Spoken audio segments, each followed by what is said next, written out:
Hello and welcome to Just One More Watch. Welcome to another double unboxing. Today both watches are by San Martin. That was Originality leaving the building. But that's build quality and value for money just arriving. Thank you very much. I'm here all week. But seriously, you and I all kind of know what we're getting into here, and I'm sure therefore you know whether you're into it or not.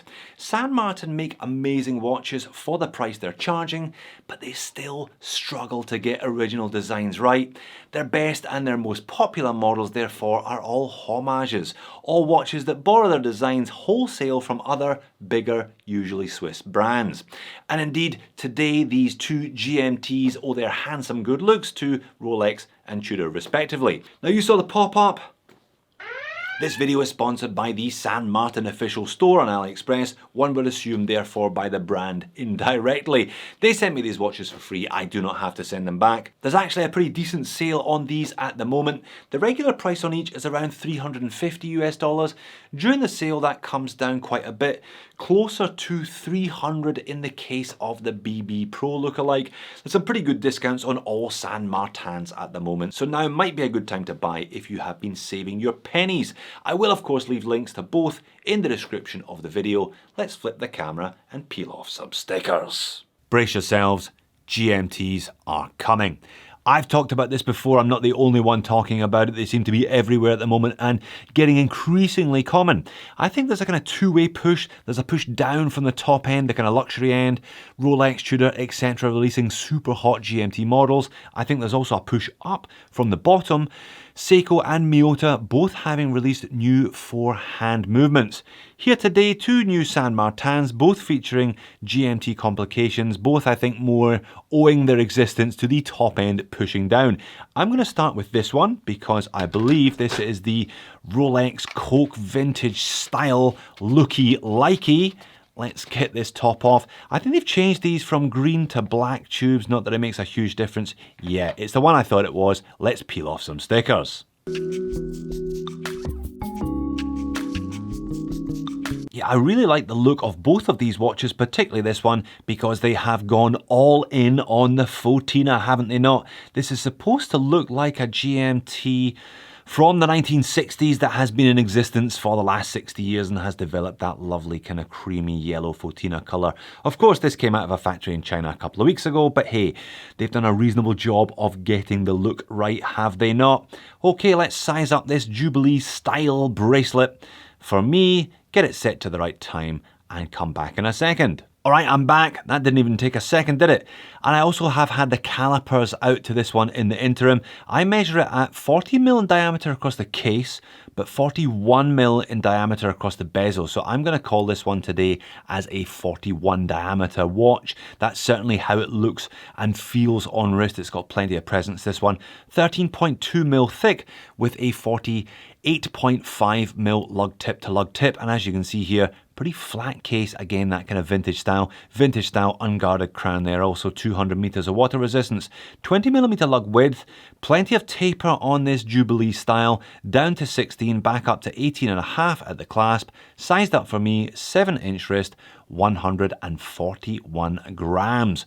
All stainless steel construction, lovely fine brushing to the side of the case there, but they've chosen to put a high polished chamfer running from the lug tip to the crown guard. Quite unusual on this kind of Rolex looky likey to go for that high polished chamfer. I don't think I've seen it before. Now, being a GMT, this one has a 24-click bi-directional bezel.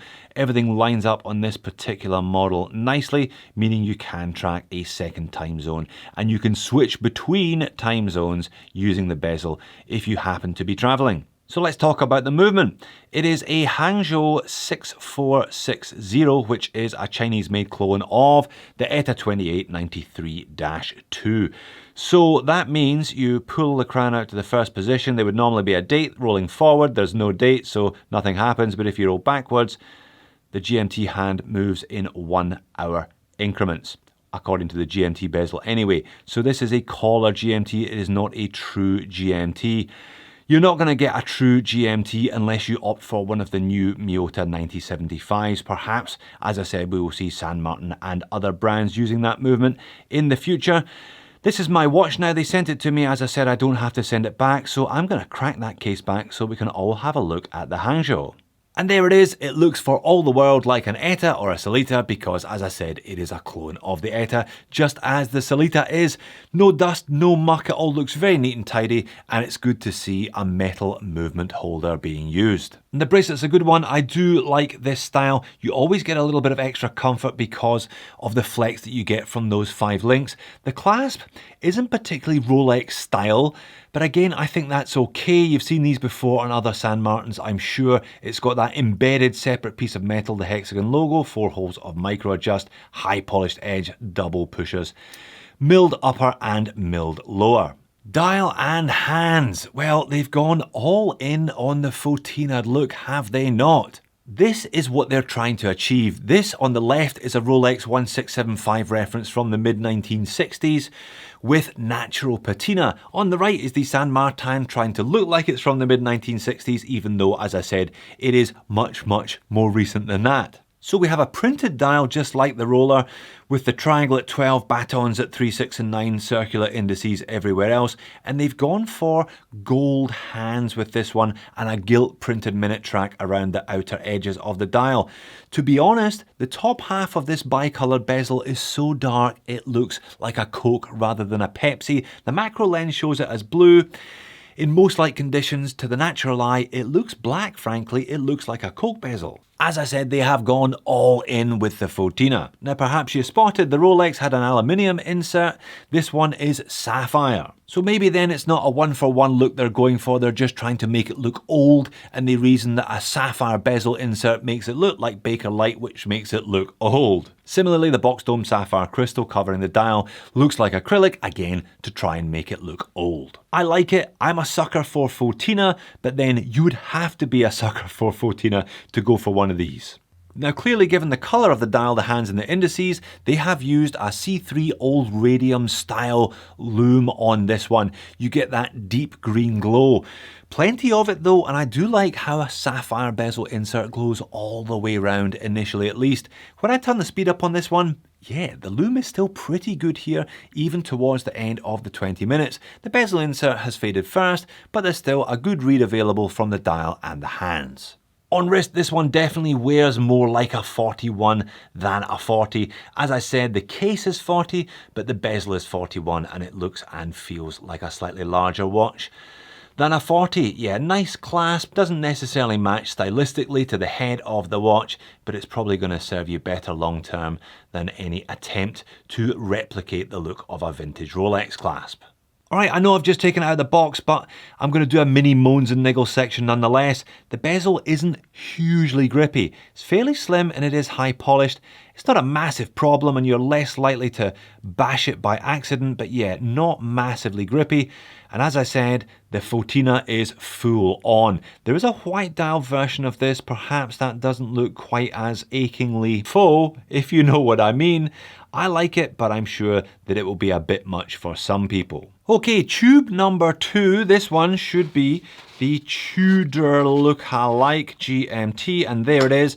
Now again, there are 2 dial variants available for $310 during this sale each.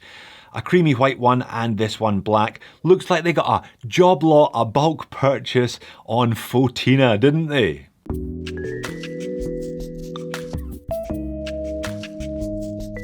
There we go, peeled and revealed. This thing looks great. I love that stainless steel bezel. I'm right into those at the moment. Now, unlike the GMT we just had a look at, which is trying to look like an old watch, this is trying to look like a new watch, which is trying to look like an old watch. I am, of course, referring to the newly released Black Bay Pro, aka the Black Bay GMT, which is in turn trying to look like a Rolex Explorer 2 from the 1960s. I happen to know a man who has just bought one of those. Leave me a comment, let me know if you'd like to see it go head to head with the San Martin at some point in the future. Alright, we're back, we're sized and we're set, and the first thing I noticed is it may look like the BB Pro, or at least a patinaed version of it, but it's a little bit larger. I measure it at 39.6mm in diameter. It is slimmer than the Tudor though, 12.6mm thick, 48 lug to lug, 20mm lug width. Decent taper on this 3-link Oyster stylee, down to 15.5 back up to 18.5 at the same clasp as fitted to the previous watch. Sized up for me, 7-inch wrist, I had to take out 2 links from the tail end of the bracelet. 140 grams on the nose, all stainless steel construction again, but interestingly enough, only 100 meters of water resistance as opposed to the 200 meters of the 1675 lookalike. Screw down unguarded vintage crown, fixed stainless steel bezel, and exactly the same movement used in this one as well. And once again, this one features a high polish chamfer running from lug tip to lug tip, something you don't find on the original watch. I wonder why they chose to do that on both of these models. Again, it's box dome sapphire crystal. I think there's a little bit of AR, touch of blue around the edges there. Yeah, AR coating with blue color underneath this crystal. Quick look at this one under macro then, outside in natural light. Again, it's a printed dial here. Again, it is Fotina all over the place. And again, they have used gold to emphasize the vintage look. We've got snowflakes here rather than Mercedes hands. I was initially worried that there wouldn't be enough contrast between the gold hands and the black dial on this one, and particularly the GMT hand.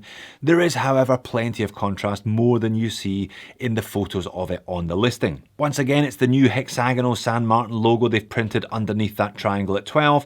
It also features on the crown and on the bracelet clasp. All brushing on the upper surfaces looks great, and that stainless steel bezel is very, very nice. 0 points for originality as discussed, but if you're okay with that, that is a handsome watch. And the lume on this one is even better than on the Rolex lookalike. Again, it's that C3 old radium style superluminova here, which you don't necessarily expect great things from, but as you can see when I speed it up and we get to the end of the 20 minutes, hands, indices, all hanging on very nicely indeed. On wrist, I think it looks fantastic, but it does wear quite big, quite chunky. These Tudor style cases are notoriously slab-sided, and this one is no different. Not a lot of curvature from the case as well. I reckon it wears like a 40, maybe even a 40.5. So if you were thinking that a sub 40 might be a little small for you, don't worry. This one has the looks of a slightly larger watch, and I think also the feel of a slightly larger watch on wrist. Mini moans and niggles section for this one then. Well, 100 meters of water resistance is slightly unusual considering a lot of smaller, less dive oriented San Martins have more water resistance than that. Sizing, yeah, it's definitely a bigger watch than the on-paper dimensions suggest, if not necessarily a heavier one. And once again, Fotina, you're gonna have to be okay with this retro look, slightly false retro look, which is something that the original BB Pro does not have, I note with interest. So there you go, a fairly quick and dirty double unboxing of these two San Martin GMTs today. They pump their watches out at such a rate that really I've got to do 2 at a time if I am going to have any chance of keeping up with their release schedule. $350 for this one on sale, nice watch, nice bracelet. $310 for this one though. That seems to be the pick of the day. I am a fan of that fixed stainless steel bezel, and it wears nice, that one. It wears nice and chunky. So there you have it. You're well served today if you A, like GMTs, and B, like Fotina. If you don't like either of those things, do not fret. There are plenty of other San Martins that might tickle your fancy. Why not check out 20 of my favourites. Thanks for watching this video. I will see you again in a future one, I hope.